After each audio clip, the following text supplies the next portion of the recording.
Money.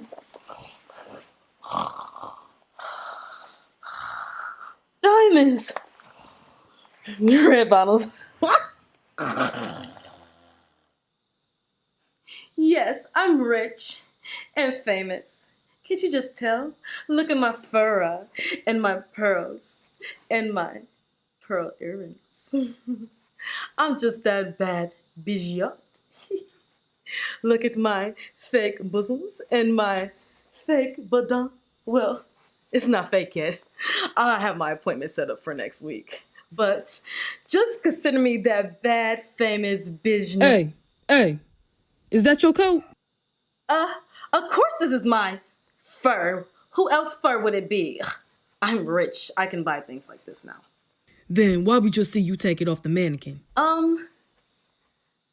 Yeah, this is... She running. Mine? Get her. What do you think? Get me out of here! No! I didn't steal it! I swear it's mine!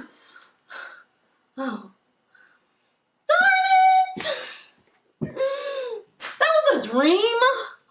Oh, well, it'll be a reality one day. Anyways, welcome back to the Struggling 20s, everyone. I'm your host, Candace Bridges, and today our special guest will be the beautiful and inspirational actress and model, Ariona Beninato. Let's check her out. Senior year of high school, I had like photo shoots before, but I never took it seriously until like my senior year of high school, and then I had to realize like college is coming up. I have to realize what I want to do with my life, and like on a whim, I just applied to America's Next Top Model, and I got a call back, and then I ended up making it to like semifinals in New York City. So it was that experience that made me like just fuel the fire. And I'd already had plans to go to college. I loved fashion, so I wanted to go to Kent State for fashion merchandising. So I made plans to attend Kent to do that. And while I was at Kent, I just started getting super involved in the fashion community. I started doing like every single fashion show. I was doing like I was in part of every fashion group. Like if they were having something, like I was 10 times out of 10 I was there participating in it. And it was through all these runways and shows that I'm just like, oh, I really want to do this as a career. Like, and then I'm realizing like Kent really, in terms of what I wanted to do, Kent wasn't the place for it. So I moved to New York City. I transferred schools, started going to Parsons in New York City. I went there for a semester, and then I realized like as I'm in New York City, like I have a decision to make. It's either like right now it's my career or it's school. And at the time I really wasn't passionate about school as much as I think after working in the fashion industry, you kind of realize how it operates. And I just like lost my passion for having a fashion degree. I wanted to have something else. I moved around the time like Black Lives Matter had just started. So there's protests all the time in the city. Like that was during Trayvon Martin, Eric Garner, like all that was happening at the same time. So my spirit is just being pulled in like 20 million different directions. Like, okay, I have cute fashion dreams, and then there's like real things going on outside in the world. Like, where do I want to focus my energy on? So I just decided to pursue my dreams and follow my dreams. And I went to like every single agency open call, and I got rejected from every single one of them. All of them told me I was either too fat, or they didn't represent girls that look like me. They represent only fashion models, or I was too short, or my hair was too big. Just something about myself that was why they couldn't sign me. So I'm not like a Wilhelmina model. No, I'm not. But I still get bookings. Like I still find ways to get income from modeling. In New York, it was playing with my self-esteem a lot, because when your job is your body, like I'm looking at my hips like, oh, I'm so fat. I'm looking at my diet like, I'm not going to eat that. I'm just going to eat an apple. Even if I'm not full, I'm just going to eat that because I don't want to be full off of a sandwich. I'd rather just starve and eat an apple or some bananas. Like, and then I just realized over time how I felt about my self-esteem was shot. And I felt that I wanted to conform to Eurocentric beauty standards, which is the whole premise of the fashion industry, is Eurocentric beauty standards, is because I wasn't super skinny and white and had super straight hair. That's why they weren't signing me. But I'm an amazing model. If you put me in front of a camera, I can work a camera. It had nothing to do with your ability as a model. It had everything to do with what you look like. They didn't even ask me my name. Like I would walk in, I remember a meeting with an agency. Before I even sat down on the couch, they stopped me. They're like, no, we don't represent girls that look like you. And I'm just like, wait, what? Like, growing up, and I was in love with fashion. I'm like, I love this. Like, I want to do this. I want to walk in shows. I want to be this huge supermodel. And then the reality hits you like, wait, girl, no, it's not that easy. Like, you're not just about to move to New York and be this model. Like, it's not about to happen like that. I didn't even get signed. Every single casting, for the first 6 months I was in New York, every single job that I auditioned for, I got rejected from. Every single one. So I had no choice but to build myself. I couldn't sit there and cry because they weren't casting me. I had to figure out, okay, well, why I'm not getting casted? What do I need to do? I need to work a lot harder. I need to do these certain things. I need to take better photos. I need to get a better headshot. Just things that I need to be accountable for my career. I couldn't leave it in the hands of an agency. I couldn't leave it in the hands of Wilhelmina to make myself a supermodel. That would be very delusional. Like, a lot of models go to New York City waiting to get signed from these big agencies. And I'm the type of person where I had to realize, like, I can't do that. Just because of the way I look, I'm not going to be at that agency. And I had to, like, it was like one of the biggest dreams I've had, you know, to get signed to some major top fashion agency, be in brands and whatever. Then I had a reality check, and then my purpose came in. And I realized the Eurocentric beauty standard is not something I want to conform to. I don't want to lose weight. I like my curves. Like, I like my curly hair. I'm not straightening it. I threw out my flat iron. I stopped, you know, fangirling over these fashion magazines. I would be like, oh my gosh, look at this Vogue editorial. It's gorgeous. Well, it's Photoshop. It's fake. It's not real. These girls, and you see them in person, they do not look like this at all. They look very regular, very normal. Like, I was so in love with an illusion, but I was so young. So it really took that experience for me to teach myself, like, okay, this is what's going on. Okay. Even while I was in New York, and I'm thinking about back home, the life I left back home, and I'm like, wait, New York don't care about my Kent State degree. They don't care what fashion shows I did at Kent. They don't care about none of it. Like, no. It's all, you know, it was a very eye-opening experience for me. So then I was in New York.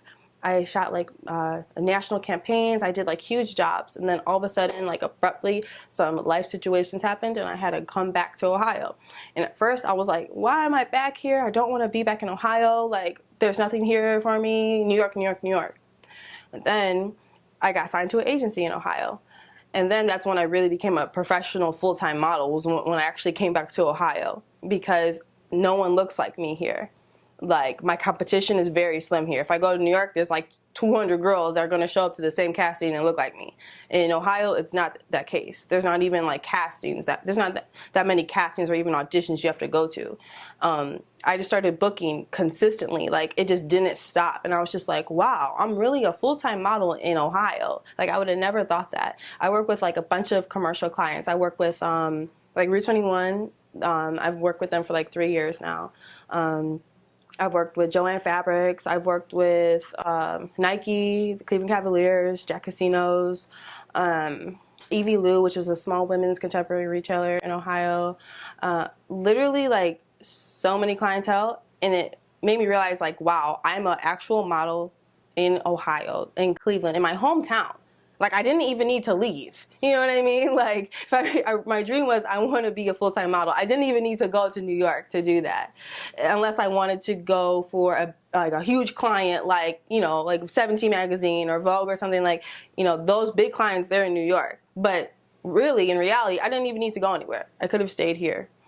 And what it also made me realize is all the opportunity that there is here for models and actresses. And as I just started, like, my momentum was just going so fast. Like, I was booking so much. I was making so much money, more than I'd ever had in my life. And I'm like, yo, I'm really living my dream at home. Well, how is this possible? Like, this doesn't make sense to me. But like that's the gag. Like with your dreams, they're not gonna make any sense. It's gonna be something that you won't even think of. I couldn't plan, having a career here. But that's just how dreams work sometimes. And I started getting into acting. So the Cleveland film industry is really, really it's slowly but surely growing crazy. And I knew they were filming Fast and Furious 8. And so I just applied to be an extra on Fast and Furious 8. And just that experience of me being on set of an action movie like Fast and Furious 8, I was like, yo, I think I've been doing the wrong thing this whole time. I need to be acting. This is where it's at.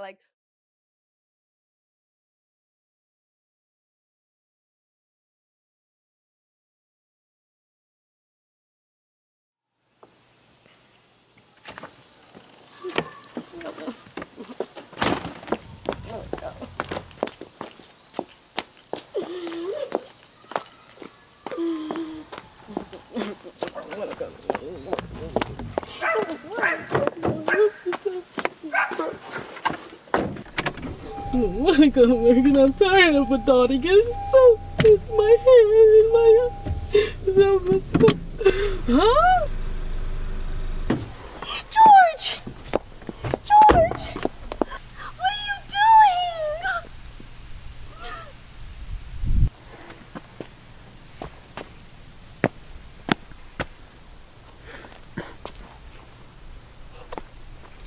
No!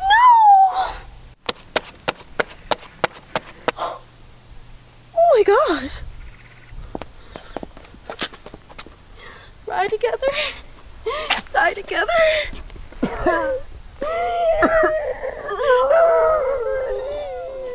Yeah, that's why I just love the acting world. And then just hearing stories of Taraji and Viola and Kerry Washington and Halle Berry, just listening to people that come before you and their journeys, it just is so inspiring. So I just really lately I've been taking full throttle into acting and really want to get a real huge role, supporting role, lead role, whatever, on a film or TV show, because that's what I've done so far. I've done the film and TV, so that's what I just want to keep on doing because I really, really enjoyed it. And then I also started my own business, Collective Casting, which is a model and talent development agency in Cleveland, and is targeted toward young talent of color, because I see the opportunities here, and I've worked the opportunities here, so I'm very conscious of the opportunities that are here. But a lot of people just don't know where to start. They don't know, how to get into it. So what I do is just I help them, develop themselves as a talent, and I help them get bookings and get jobs. And it's been really rewarding for me, because if it wasn't for all the nonsense that I had to do before, I would have never even thought to do that here ever.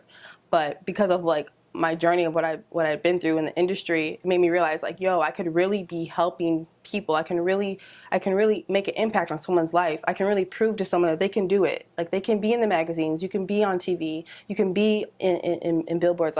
I'm a total fangirl for Black Beauty now. I'm not in the high fashion magazines oh my gosh, yes. I'm looking at Essence magazine you're my favorite magazine.